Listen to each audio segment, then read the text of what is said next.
मानना है कि अमेरिकी लोगों के साथ भी वैसा ही व्यवहार होना चाहिए जैसा कि वो भारतीयों के साथ करता है। लोगों के गुस्से को देखते हुए सरकार ने भी काफी कड़ा रुख इख्तियार कर लिया है। She was handcuffed, she was strip searched, she was put in a locked cell, and those were the behaviors that were visited upon her. She was humiliated by that, but she's a strong woman, and she's moving beyond that. She's dealing with her work. She's the mother of two wonderful small children. She's taking care of them. She's involved with her family, and so she's trying to begin to put this behind her, and hopes that she can continue to do the important work that she does on behalf of India here in New York. ऐसा पहली बार नहीं हुआ है कि भारत के VIPs और bureaucrats को America की बदतमीजी का सामना करना पड़ा हो। लेकिन क्या कानून के नाम पर ऐसा दुर्व्यवहार जायज है? क्या ये है अमेरिका के कायदे कानून कि किसी महिला के साथ खतरनाक अपराधियों की तरह सलूक किया जाए और उसे खूंखार कैदियों के साथ हवालात में रखा जाए? इसके अलावा जिस तरह एक महिला राजनयिक जिसे अंतर्राष्ट्रीय कानून के तहत विशेष अधिकार हासिल है, उसकी निर्वस्त्र तलाशी ली गई। इस वजह से संसद से लेकर सड़क तक लोगों में उबाल है। The way she was handcuffed is not a right way. They should have gone to the house and do it systematically, dignified way. But the handcuffing in a school doesn't. America में बेजा कानूनों का हवाला देकर बदतमीजी करना कोई नई बात नहीं है। चाहे बॉलीवुड सुपरस्टार शाहरुख खान हो, पूर्व राष्ट्रपति एपीजे अब्दुल कलाम हो, राजदूत मीरा शंकर हो या फिर संयुक्त राष्ट्र में भारत के सदस्य हरदीप पुरी। भारत की इन तमाम बड़ी बड़ी हस्तियों को अमेरिका के शक का शिकार होना पड़ा है। याद रहे, एनडीए शासन में जब जॉर्ज फर्नांडिस रक्षा मंत्री थे, तब एयरपोर्ट पर उनके साथ 2 बार बदतमीजी की गई। पहले साल 2002 में और फिर 2003 में। इसके अलावा वहां सिख समुदाय के लोगों पर गोलियां चलाई गईं और ट्राई वैली यूनिवर्सिटीज के स्टूडेंट्स को हथकड़ियां लगाई गईं। अमेरिका की इन हरकतों पर उसे यकीनन कटघरे में खड़ा किया जाना चाहिए। उत्तर कोरिया के नेता किम जोंग उन के अंकल चांग सोम थाई को मौत की सजा दी गई है। किसी जमाने में उत्तर कोरियाई सरकार में बेहद ताकतवर रहे चांग को राजद्रोह और भ्रष्टाचार के आरोप में ये सजा दी गई। 2 साल पहले किम जोंग उन ने अपने पिता के निधन के बाद उत्तर कोरिया की सत्ता संभाली। तब से ये घटना वहां सबसे बड़ी राजनीतिक उथल पुथल मानी जा रही है। तमाम देशों ने इस घटना की कड़ी निंदा की है और इसे उत्तर कोरिया हुकूमत की क्रूरता का एक और उदाहरण बताया है। क्या उत्तर कोरिया की हुकूमत मौजूदा वक्त में दुनिया की सबसे क्रूर हुकूमत है? लगता तो ऐसा ही है। उत्तर कोरिया के तानाशाह किम जोंग उन के अंकल चांग सोंग थाएक को जिस तरह आनन फानन में सजाए मौत दी गई, उसे हुकूमत की क्रूरता का पता चलता है। थाएक को कुछ दिन पहले ही पार्टी से बर्खास्त कर दिया गया था और उनके सारे अधिकार छीन लिए गए थे। उन्हें सरकारी बैठक से घसीटकर बाहर निकाला गया। एक बयान में उन्हें बेहद घटिया, विश्वासघाती और देशद्रोही करार दिया गया। थाएक के अलावा उनके 2 साथियों को भी मौत की सजा दी गई। ये घटना बताती है कि उत्तर कोरिया की हुकूमत किसी पर भी भरोसा नहीं करती। And we would urge the North Koreans not to take provocative acts, not to do so going forward, because it's not in the interest of regional stability. लोकतंत्र के इस दौर में भी उत्तर कोरिया द्वितीय विश्व युद्ध के बाद से ही पूरी दुनिया के लिए रहस्यमय बना हुआ है।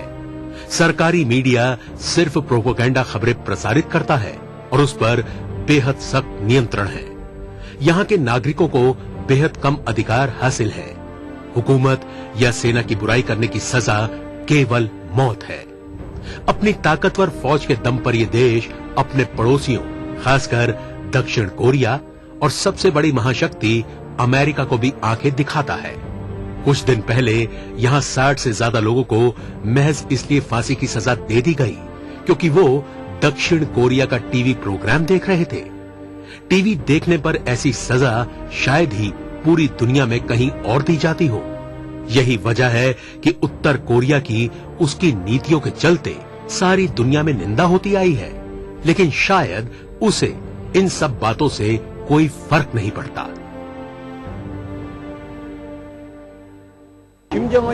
हम उत्तर कोरिया की हुकूमत को नापसंद करते हैं। किम जोंग इल खराब शासक थे और उनका बेटा किम जोंग उन भी बेहद खराब शासक है। उत्तर कोरिया में भले ही गरीबी और भुखमरी दस्तक दे रही हो, लेकिन वो लगातार अपनी ताकत बढ़ाने में लगा है। सैन्य बजट पर बेतहाशा खर्च करने वाला ये देश कभी मिसाइल परीक्षण तो कभी किसी और वजह से लगातार पश्चिमी देशों के निशाने पर रहता है।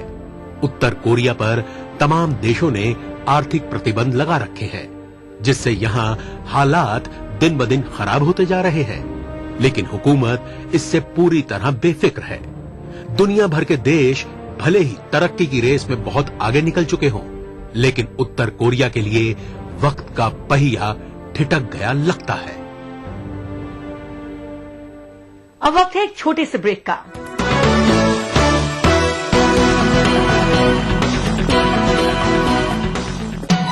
दक्कन की हर छोटी बड़ी सरगर्मी पर हमारी नजर, लेकिन आप तक पहुंचाते हैं सिर्फ वो खबर जो करे आपको बेदार।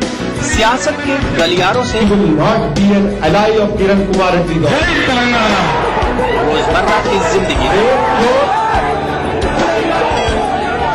दक्कन के गोशे गोशे से आप तक खबरें पहुंचाता दक्कननामा, रोजाना शाम 6:30 बजे।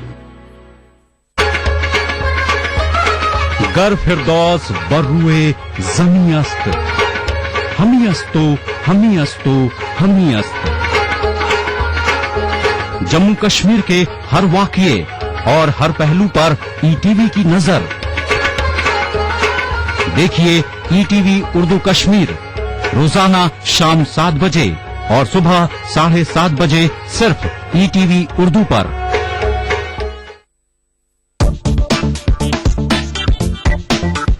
हैदराबाद की तालिबात का शानदार तख्लीकी मुजाहरा, यूनिवर्सिटी की सतह पर खुद को मनवाया, खवातीन की हिफाजत के लिए बनाया अनोखा ब्रेसलेट और नाकारा अशिया से बनाया खूबसूरत लैम्प। देखिए खुसूसी रिपोर्ट इतवार शाम 6:30 बजे दक्कननामे में और 7:30 बजे खास बात में।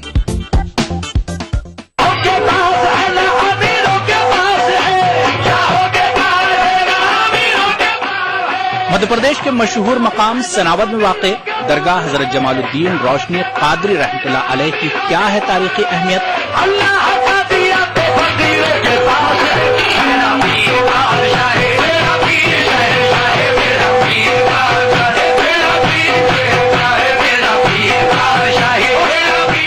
देखिए प्रोग्राम बारगाहे अकीदत में बुध की रात 8:30 बजे और जुमा दोपहर 2:30 बजे सिर्फ ही टीवी उर्दू पर। जिंदगी के सफर में सच्चाई हमारी हमसफर हो। हम दिखाते हैं वही खबर जो समाज के लिए हो आईना। गैर जानिबदारी हमारा शिवा। खबर वही जिस पर हो आपको एतबार। देखिए खबरनामा इन औकात पर। उभरते कश्मीर के अनछुए पहलू, नई सोचो फिक्र, मुनफरिद तहजीब और रिवायात जिनसे फूट पड़ते हैं कश्मीरियत के रंग। देखिए कश्मीर एक्सप्रेस पीर की रात 8 बजे और मंगल की शाम 6 बजे सिर्फ ईटीवी उर्दू पर।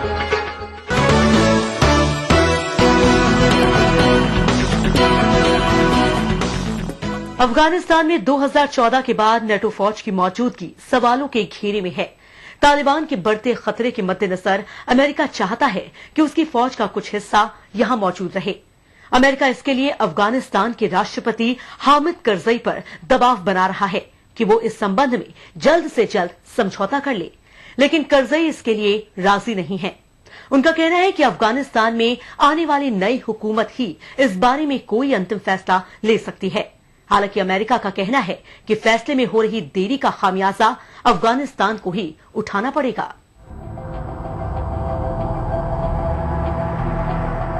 क्या अफगानिस्तान में नेटो फौज 2014 के बाद भी बरकरार रहेगी? लगता तो कुछ ऐसा ही है। ऑस्ट्रेलिया के सैनिकों ने भले ही अफगानिस्तान से अपने पैर वापस खींच लिए हों, लेकिन अमेरिका इस मुश्किल फैसले के लिए तैयार नहीं दिखता। अमेरिका जानता है कि उसके जाने के बाद अगर तालिबान यहाँ लोकतांत्रिक हुकूमत को उखाड़कर अपनी सरकार बनाने में सफल हो गया तो अमेरिका के लिए उससे निपटना टेढ़ी खीर साबित होगा। अमेरिका के अलावा भारत भी यही चाहता है कि नेटो फौज का कुछ हिस्सा यहाँ मौजूद रहे। अमेरिका ने अफगानिस्तान को मनाने के लिए भारत को आगे किया है, क्योंकि भारत का अपने इस पुराने दोस्त पर गहरा प्रभाव है। वैसे भी अगर अमेरिका की अगुवाई वाली नेटो सेना यहाँ से रवाना हो जाती है तो इससे तालिबान को अपना प्रभाव बढ़ाने की खुली छूट मिल जाएगी, जो भारत को हरगिज गवारा नहीं।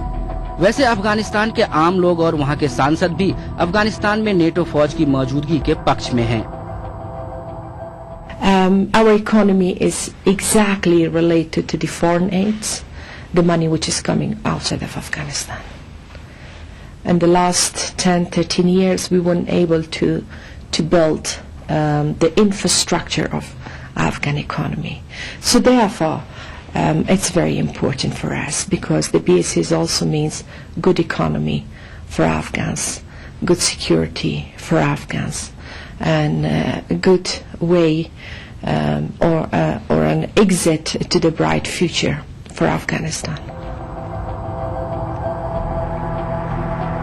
अमेरिका करजई हुकूमत को ये समझाने की कोशिश कर रहा है कि अगर उसकी फौज यहाँ से निकल गई तो क्षेत्र के सभी देश अपने फायदे के हिसाब से फैसले लेंगे। इसके अलावा यहाँ कट्टरपंथियों का राज हो जाएगा। अफगान नागरिक शरणार्थी बनकर दूसरे देशों में शरण लेने पर मजबूर होंगे, तरक्की रुक जाएगी और अफगानिस्तान एक बार फिर पाषाण युग में पहुँच जाएगा। इस खतरे से अफगान हुकूमत भी परिचित है, इसलिए अफगानिस्तान की महापंचायत या कहें कि लोया जिरगा ने नेटो फौज के रुकने को मंजूरी दे दी है, लेकिन करजई ने अंतिम फैसला अगले राष्ट्रपति पर छोड़ दिया है। जाहिर सी बात है, इससे अमेरिका नाराज है और अमेरिकी सांसद ने कहा है कि करजई उसकी परीक्षा ले रहे हैं। बहरहाल अमेरिका को उम्मीद है कि करजई आज नहीं तो कल सही उसकी बात मान जाएंगे और नेटो की मौजूदगी इस इलाके में बरकरार रहेगी। Deferring the signature of the agreement until after next year's election would not provide the United States and NATO allies with the ability to plan for a post-2014 presence. That's of vital importance. It also puts at risk the pledges of NATO and other nations, financial pledges that were made in Chicago at the Chicago and Tokyo conferences, and it also doesn't give the Afghan people, and this is a very important component, the certainty that they need as well on their end, as they're also going into an election season. अगर America और अफगानिस्तान में अंतिम समझौता हो गया तो ऐसी उम्मीद है कि वहां 8 से लेकर 12,000 तक नेटो फौजी जवान मौजूद रह सकते हैं। आंकड़ों के लिहाज से ये तादाद भले ही बहुत ज्यादा ना हो, लेकिन आधुनिक हथियारों और तकनीक के मामले में नेटो सेना अपने प्रतिद्वंदी से मीलों आगे है। हालांकि अमेरिका ने कहा है कि नेटो सैनिक किसी जंग में हिस्सा नहीं लेंगे, बल्कि क्षेत्र की शांति को बनाए रखने और अफगान सैनिकों को प्रशिक्षित करने के लिए यहाँ बने रहेंगे। लेकिन अगर इराक की तर्ज पर अफगानिस्तान में भी कोई समझौता मुमकिन नहीं हो पाया तो नेटो को यहाँ से विदा होना पड़ सकता है। अगर ऐसा हुआ तो अफगानिस्तान में भी भारी उथल पुथल तय है, क्योंकि एक तरफ तो तालिबान का खतरा बढ़ेगा, दूसरी तरफ यहाँ पाकिस्तान की मुदाखलत बढ़ेगी और तीसरी तरफ अमेरिका अफगानिस्तान को दिए जाने वाला फंड पूरी तरह रोक सकता है, जो कि इस गरीब मुल्क के लिए काफी बड़ा झटका हो सकता है। अब वक्त है एक और छोटे से ब्रेक का।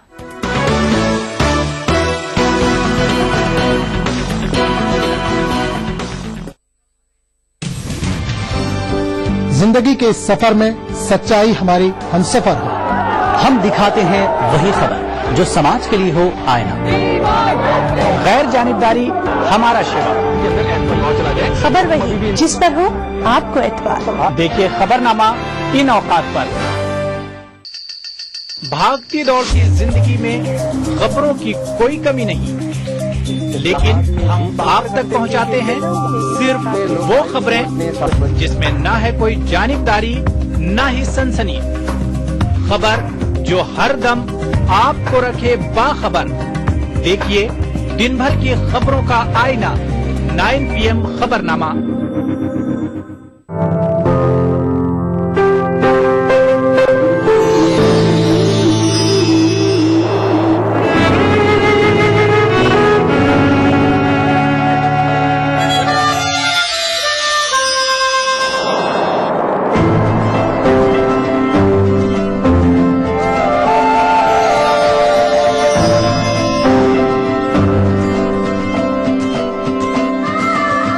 एहसासों से जुड़े नए रिश्ते बिखेरेंगे रंग। जिंदगी लाइव सीजन 5 इतवार दोपहर 12 बजे और शनिवार दोपहर 12:30 बजे।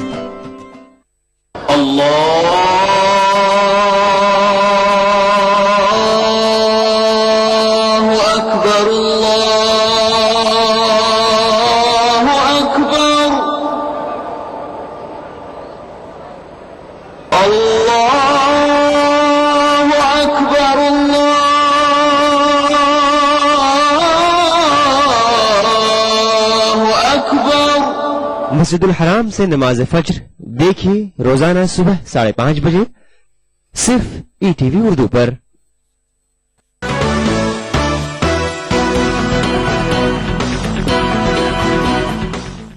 अब पेश है हमारा खास सेक्शन खबरें रफ्तार से। पाकिस्तान के भूतपूर्व राष्ट्रपति और सेना अध्यक्ष परवेज मुशर्रफ ने अपने 9 साल के शासन के दौरान हुई किसी भी गलती के लिए माफी मांगी है। इसके अलावा उन्होंने ये भी कहा कि वो अदालत में अपने खिलाफ चल रहे मुकदमों का सामना करेंगी और देश छोड़कर नहीं भागेंगी। एक इंटरव्यू के दौरान मुशर्रफ ने कहा कि मैंने जो कुछ किया वो पाकिस्तान की भलाई के लिए किया, लेकिन अगर किसी को लगता है कि मैंने गलत किया है तो मैं इसके लिए माफी मांगता हूँ। गौरतलब है कि मुशर्रफ पर देशद्रोह का केस चलाया जा रहा है और ऐसा पाकिस्तान के इतिहास में पहली बार हो रहा है जब पाकिस्तान में किसी सैन्य शासक पर देशद्रोह का मुकदमा चलाया गया हो।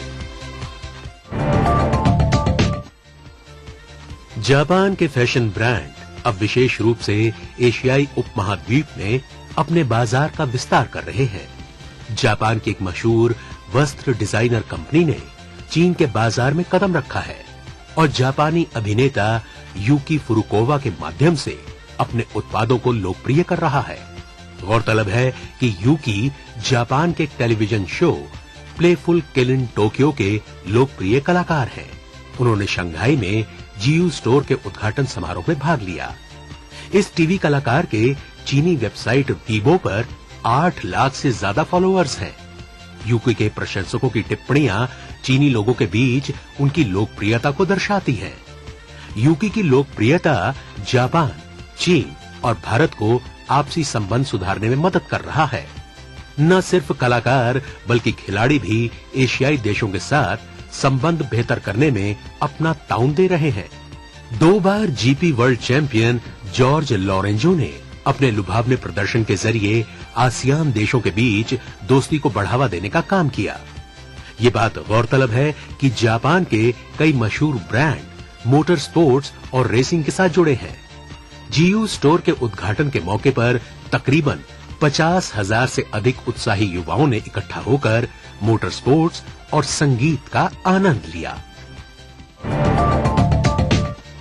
थाईलैंड में चुनाव आयोग ने कहा है कि अगर सभी राजनीतिक दल सहमत हों तो 2 फरवरी को होने वाला चुनाव टाला जा सकता है। फिलहाल विपक्षी डेमोक्रेटिक पार्टी ने अभी तक कोई फैसला नहीं किया है कि वो चुनाव में हिस्सा लेगी या नहीं। उसकी मांग है कि चुनाव से पहले राजनीतिक सुधार किए जाएं। चुनाव आयोग का कहना है कि हम चाहते हैं कि सभी राजनीतिक दल किसी समझौते पर पहुंच जाए। थाईलैंड में अभी भी प्रधानमंत्री यंगलक शिनावात्रा के खिलाफ प्रदर्शन हो रहे हैं, लेकिन इससे बेपरवाह शिनावात्रा चुनाव की तैयारियों में जुट गई हैं। अब पेश है हॉलीवुड और ग्लैमर जगत से जुड़ा हमारा सेक्शन ग्लैमर अपडेट।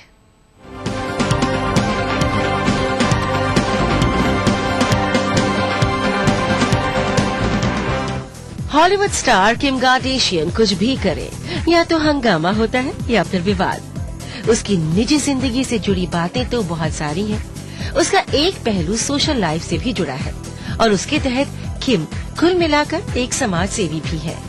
मगर क्या है कि उनके साथ विवाद का संबंध वैसा ही है जैसा कि उनका सामाजिक सरोकार।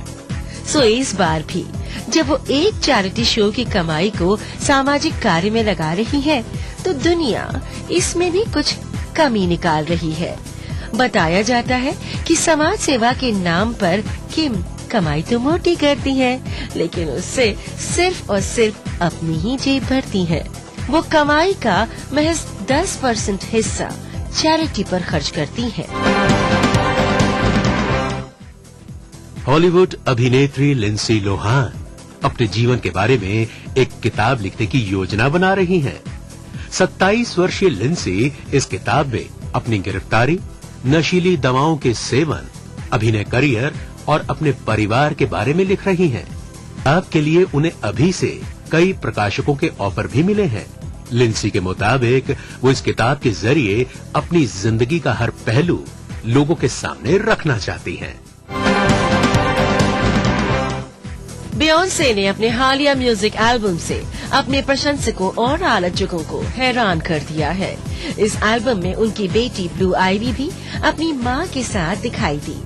ग्रोन वुमन से फेमस हुई इस गायिका ने अपने 5वें एल्बम को iTunes पर पेश करके अपने प्रशंसकों को खुश कर दिया। इस एल्बम में उनकी 2 साल की बेटी ने भी एक छोटा सा किरदार अदा किया है। बियोंसे का कहना है कि इस गीत के लिए उनकी नन्ही सी परी उनके लिए प्रेरणा स्रोत रही। अब देखना ये है कि माँ बेटी की ये जोड़ी एल्बम को कितना हिट करवा पाती है। हॉलीवुड गायिका शकीरा की आगामी एल्बम का पहला गीत अगले साल जनवरी में जारी होगा। साल 2014 में जारी होने वाली शकीरा का ये पहला एल्बम है। इस एल्बम को लेकर शकीरा को काफी उम्मीदें हैं। शकीरा ने ये एल्बम उनके साथी और स्पेनिश फुटबॉल खिलाड़ी गेरार्ड पीक को समर्पित किया है। यूं तो पॉप सिंगर माइली साइरस अपने कपड़ों के कारण खूब चर्चा में रहती हैं, लेकिन कंट्रोवर्सी से दूर रहने वाली सेलेना गोमेज ने शायद माइली को पीछे छोड़ने का मन बना लिया है। बॉस्टन में आयोजित एक कॉन्सर्ट में सेलेना ने भड़काऊ और रिवीलिंग ड्रेस पहनकर लोगों को आश्चर्यचकित कर दिया। वैसे गोमेज आजकल अपने करियर के साथ भी लगातार एक्सपेरिमेंट कर रही है। मशहूर पॉप गायिका होने के बावजूद वो संगीत की जगह अभिनय को ज्यादा वक्त देना चाहती है और उनका कहना है कि अभिनय ही उनका पहला प्यार है।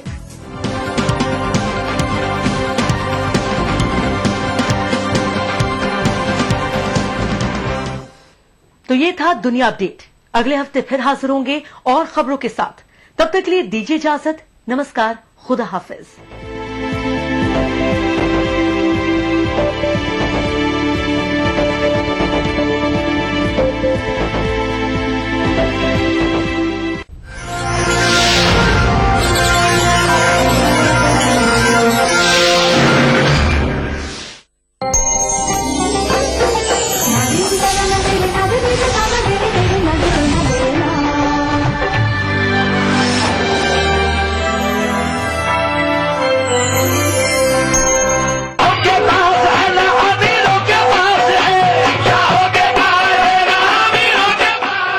मध्य प्रदेश के मशहूर मकाम सनावद में वाक़ दरगाह हजरत जमालुद्दीन रोशनी कादरी रहमतुल्लाह अलैह की क्या है तारीखी अहमियत?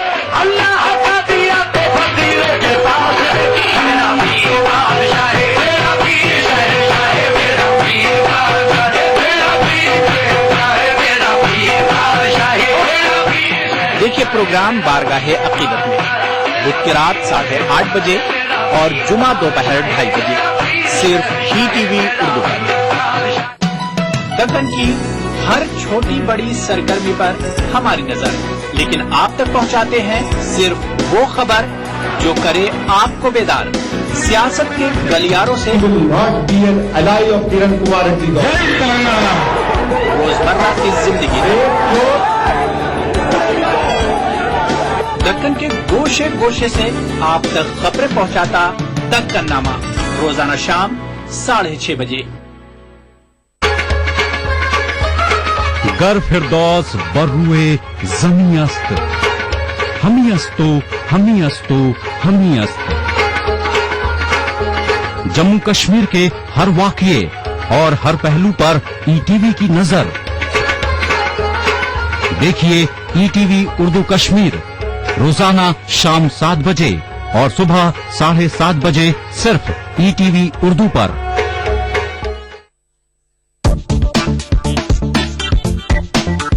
हैदराबाद की तालिबात का शानदार तख्लीकी मुजाहरा, यूनिवर्सिटी की सतह पर खुद को मनवाया, खवातीन की हिफाजत के लिए बनाया अनोखा ब्रेसलेट और नाकारा अशिया से बनाया खूबसूरत लैम्प।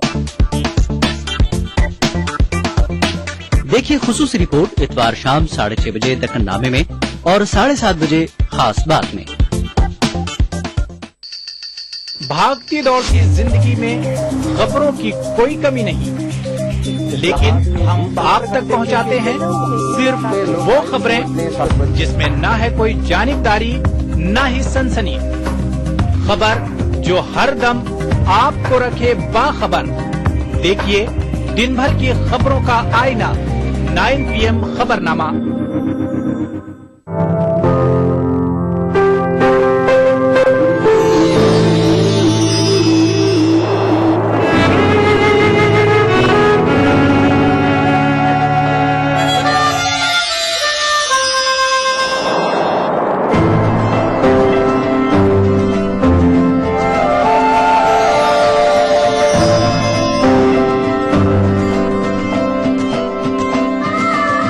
एहसासों से जुड़े नए रिश्ते बिखेरेंगे रंग। जिंदगी लाइव सीजन 5 इतवार दोपहर 12 बजे और शनिवार दोपहर 12:30 बजे। जिंदगी के इस सफर में सच्चाई हमारी हमसफर हो। हम दिखाते हैं वही खबर जो समाज के लिए हो आईना। गैर जानिबदारी हमारा शिवा। खबर वही जिस पर हो आपको एतबार। देखिए खबरनामा इन औकात पर। उभरते कश्मीर के अनछुए पहलू, नई सोचो फिक्र, मुनफरिद तहजीब और रिवायात जिनसे फूट पड़ते हैं कश्मीरियत के रंग। देखिए कश्मीर एक्सप्रेस पीर की रात 8 बजे और मंगल की शाम 6 बजे सिर्फ ईटीवी उर्दू पर। ईटीवी उर्दू पर अगला प्रोग्राम।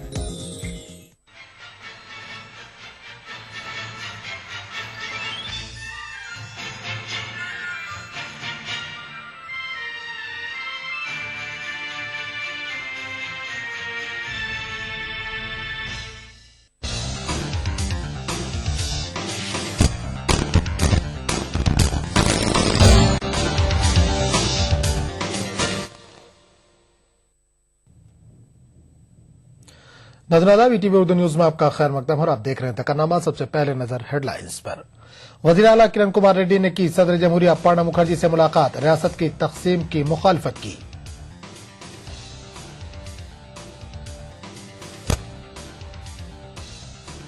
हालिया असेंबली चुनाव की तरह आइंदा आम इंतखाबात में भी होगा कांग्रेस का सफाया, बीजेपी के सीनियर लीडर वेंकैया नायडू का दावा। और मजलिस की जानिब से हैदराबादियों के लिए 1 रुपए में 11 लीटर मिनरल पानी की स्कीम, असदुद्दीन अवैसी ने किया इफ्तिताह।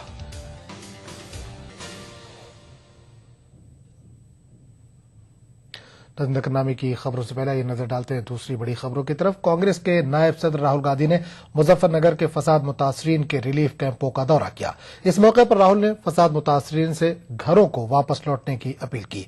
कांदला में राहुल को तल्ख तजुर्बे का सामना करना पड़ा। यहां फसाद मुतासरीन ने सियाह झंडियां दिखाकर राहुल के काफिले को रोक दिया। राहुल गांधी ने शामली जिला के मुस्लिम अक्सरियती इलाके मलकापुर से अपने दौरे का आगाज किया। राहुल ने बरनाली, भरनाव, खरगोन में वाक़ फसाद मुतासरीन के रिलीफ कैंपों का दौरा किया। इस दौरे के मौके पर कांग्रेस के नायब सदर ने फसाद मुतासरीन और मुस्लिम नुमाइंदों से बातचीत की। राहुल ने फसाद मुतासरीन से उनके घरों को वापस जाने की अपील की।